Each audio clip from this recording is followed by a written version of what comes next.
Hello and welcome all you wonderful people out there in YouTube land to the Texas Special YouTube channel. And for this week's Engage product review, as advertised and promised, we have this gorgeous Micro Trains 33-foot twin bay hopper car lettered for the mighty Southern Pacific Railroad. Now this was a purchase from Papa Ben's train place a while back, and let's get into this thing. For starters, as you can see, it does have the original jewel case, so the original packaging is all there. If you buy one of these brand new, because Micro Trains still makes these cars and has made these cars for a while in a variety of different road names. If you're familiar with them, then you already know how to open them. If you're not, good deal, you get to see how they open up. So you take the case, lay it down on its side. Doesn't have to be on its side, but it does make it a little bit easier. You take and you squeeze the ends. Squeeze the ends of the case together.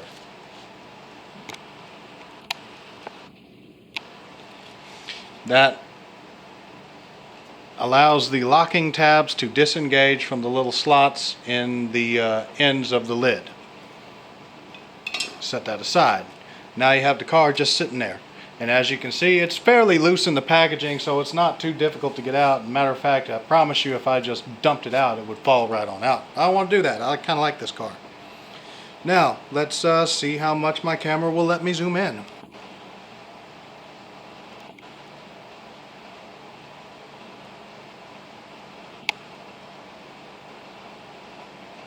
Wow, I'm surprised it let it zoom in that much. 6 times magnification. Alright, cool. A little blurry, but that's still better than what we were working with at, I think, 2.9 or whatever it was. About 3 point. Anyway, so all of the lettering, the reporting marks match on both sides, which of course is standard fare and to be expected from Micro Trains. You have all of the load and weight and capacity information is correctly stenciled on the car. I know you can't tell it from the video, and I apologize for that, but I'm doing what I can with what I got. Everything is clearly legible.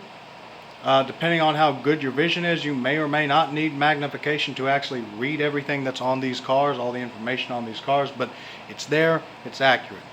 You have, of course, plastic free rolling wheels and truck mounted Micro Trains magnetic knuckle couplers.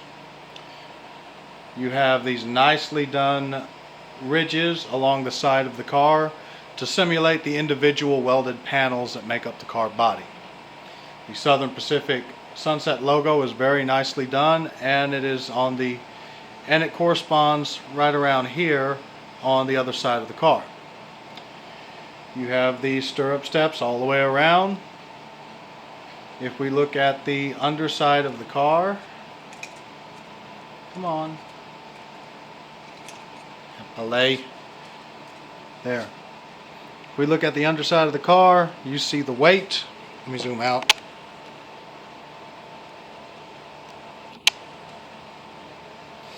You see the weight here.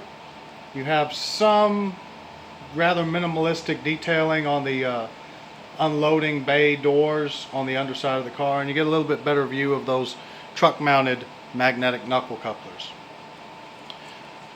We turn the car over, look at the B end of the car. I know it's hard to see, I apologize, but again, doing what I can with what I got.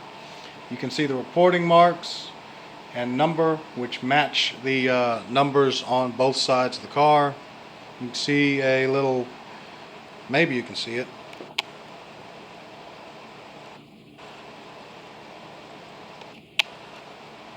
I hate this camera.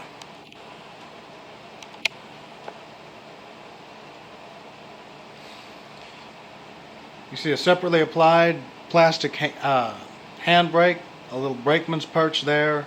There is the rod and chain attached to the car, molded onto the end of the car. There is also a little air piston here.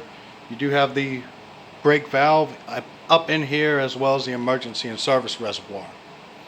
Now, looking at the interior of the car, well, you see there's not a whole lot going on. That's pretty prototypical.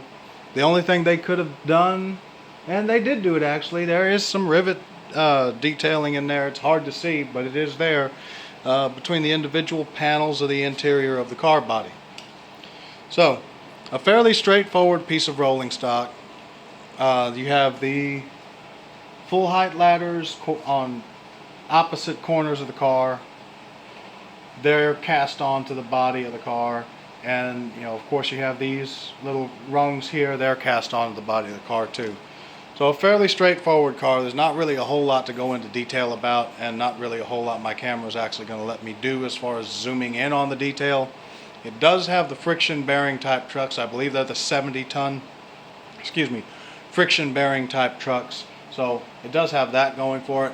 We'll throw it on the park loop on the South Texas Railroad. Please excuse the mess. I just got done with some track work up there, so is what it is.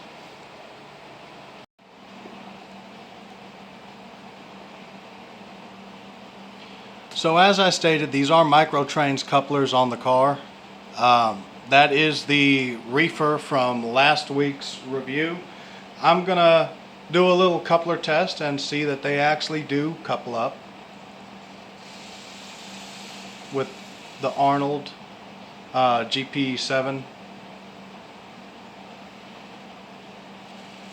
And there we go.